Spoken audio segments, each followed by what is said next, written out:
Well, hello everybody from the Art Shed Angel Studio here in Dungay in Australia. I'm Lucy and I'm going to show you today how to do some jelly print transfers. So please follow me on my YouTube channel, or you can find a lot of my work and my live videos on live art journaling and self-development. And that's a Facebook group, so there will be a link below in the comments. So what I'm going to show you is how to do these jelly print transfers. So it's very, very easy. There's a couple of them here I want to show you, sorry. And these are the transfers done with the jelly print. I also have some extra ones that I want to show you. So you can see here that you can take a magazine photo, and with your jelly print, this one here is printed on a craft paper and it has a white background, which I'm going to show in this video as well. So these are just prints that I've done, and in a further video I'm going to show you how I put it together. So all I need to have to do this is my jelly plate. So you can get a jelly plate online or at craft stores, and they're really, really versatile for so many things. I also have a video on how to do backgrounds and that with the jelly plate. So you need a jelly plate, you need a couple of what we call brayer rollers, or rollers. So they're a hard rubber roller. You need to have that, and you need to have some paint.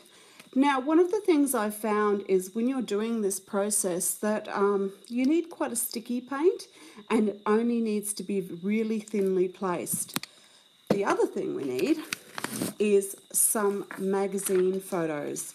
So I've chosen some magazine photos here. I'm going to do this girl.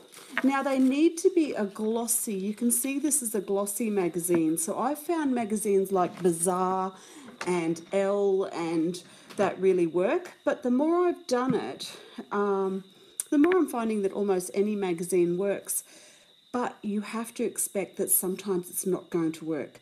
For whatever reason, it doesn't work, and so what I tend to do is I need to condition my plate first. So it's kind of magic.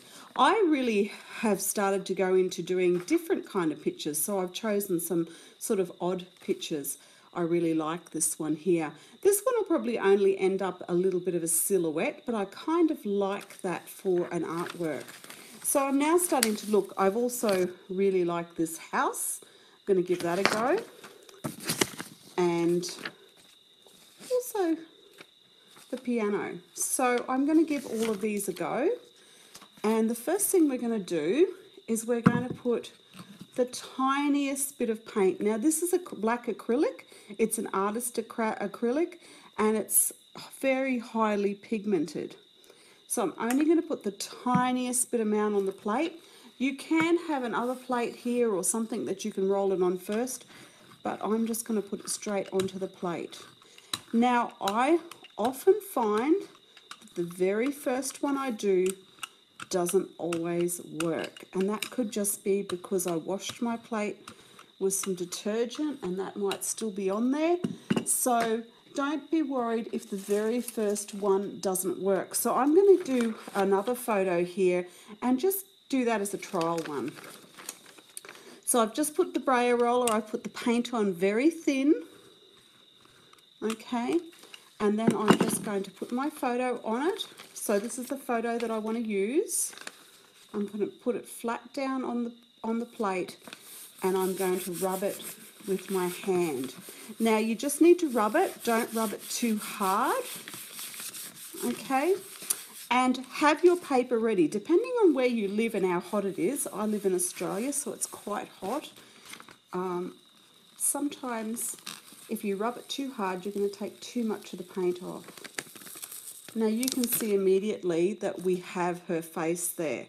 So I'm just going to put that down and give it a smooth out. If you've got an extra brayer roller, that's great, because an extra one, you can give it a roll. Now if your print is too light, that can be because we don't have quite enough paint, and this is kind of one of those things where you've got to play a little bit. So you can see there we've got her imprint, but it's not really, really great. So let's try another one.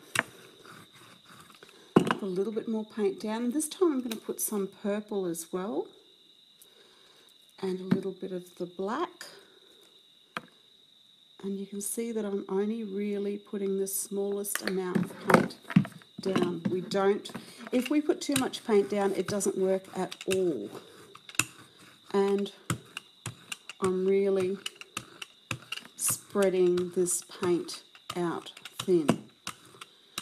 It's kind of a bit of a balance between too thick and too thin, and you need to experiment. So let's see what we end up with her. Now I want her writing to be on it too. So I'm going to just, sometimes I don't press too hard because you sometimes take too much of the paint off. If you can imagine, what we're doing here is the paint is sticking back onto the paper, but we don't want it all to stick on. So this one I've rubbed it a little bit less, and it's a far better print. So it's really about experimenting, and she's going to be great. But this time I'm going to get a different roller, and I'm going to put some white gesso just down on my paper here, and I'm going to use a clean roller, and I'm just going to roll this out on some paper so that my roller is nice and wet. And then I'm just going to take a roll straight up the page, and that's all I'm doing, because this one, you've got to do this quite quickly. I want to put it down onto the craft paper. You can't muck around with this, you've got to get in pretty quickly.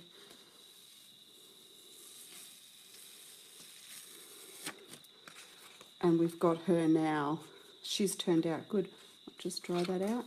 She's turned out quite nicely, and I do actually really like the contrast between the craft paper and the rest of it.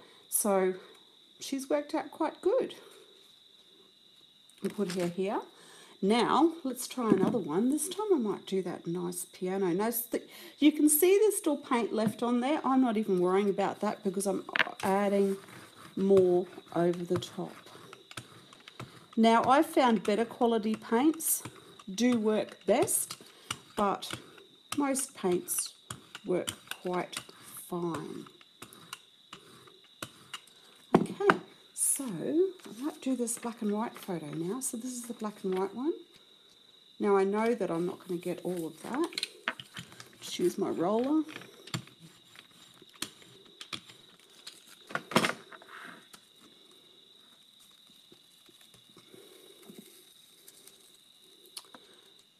It's not, I actually missed it a little bit. It's not as good as I hoped it would be. But I wanted to show you that, you know, it is a little bit hit and miss, but it's quite fun. When you get a good one, you get a really good one. And they are just magazine photos. But I use this in collage anyway. See, I actually think that's quite a nice one for the background in a collage. And also you can see here, if there's wording that you like, you can actually do your wording like this, which is a great way. If there was a poem or something like that, you could definitely do it with this kind of effect. So let's try another one.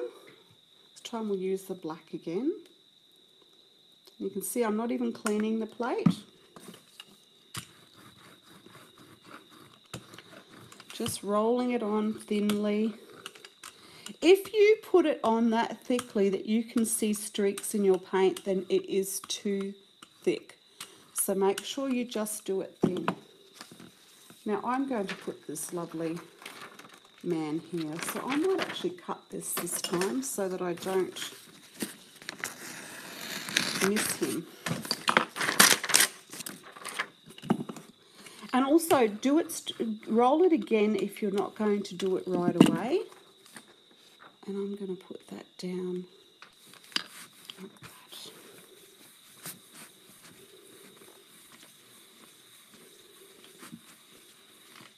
See what this does for us. And this is quite beautiful.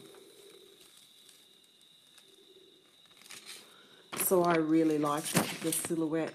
And I think I'm going to really want to have that on the white, with the white background on the craft paper. So I've got to have my craft paper ready, because once I do this, I really don't have time to wait for the paint to start to separate.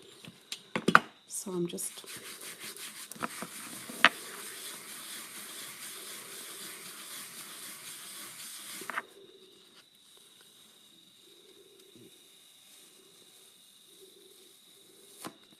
and I'm loving that for a collage piece. So that's going to be a beautiful torn out collage piece in a in one of my journal pages. So in my next video, I'm probably going to use some of these pieces together. I mean, she now looks like she could be even waiting for him to come back from his endeavours with the bird catching. So I could create a whole story around this. But let's do the cottage as well, just as a final one. And I might do that just on white paper. So I'm doing the cottage as well.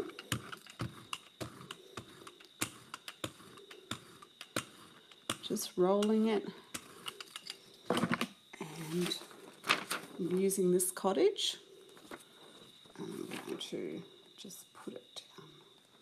I found buildings work really, really nicely, and they make terrific backgrounds. Same as trees or flowers that have got high contrast. So this was just a magazine from an op shop. Oh, and the cottage is just gorgeous. So I wanted to put another row of white behind there. Oh. And I'm going to put that onto the craft paper as well.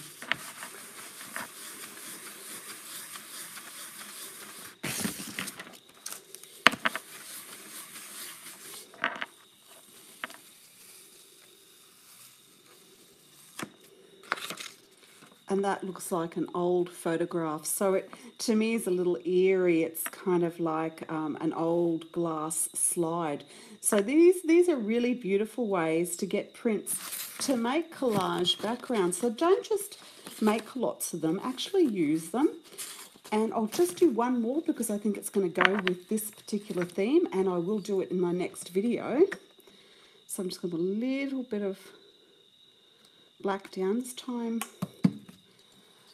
What I'm going to do this time is I'm not going to cover the whole plate. I'm just going to do a mismatch. Now this way can look really, really good because you end up with this weird pattern as well. And I'm going to do this little piano. Or might not be a piano, might be one of those other things. So I'm just rubbing that on there and then pulling it off. And it's quite dry, so even though I'm going to put it on white paper, I'm still going to put a little bit of the gesso behind. It could be white paint, I'm just using gesso because I tend to use gesso as my white paint. I'm just going to do that. Put the white on this time.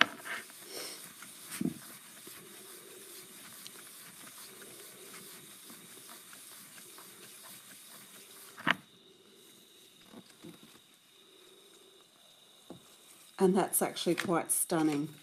So this one has a super amount of detail, but it still has those cracks through it.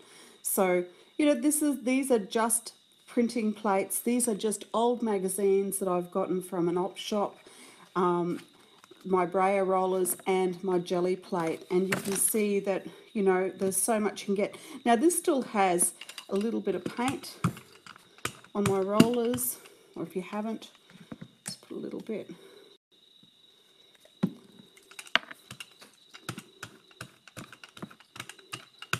I tend to use whatever I've got left on my rollers. In this case, you can see I'm just doing swatches. I've got some white left here. Just do some little, and then I've got some colours that match, and I'm going to use that with the white.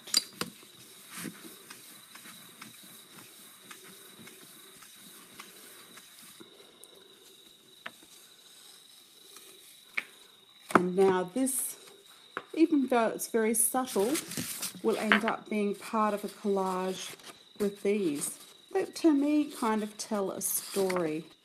So in my next video, if you follow me and subscribe to me, in my next video I'm going to put together this. I'm Lucy from Live Art Journaling and Self-Development on Facebook groups. My business name is also Art Shed Angel.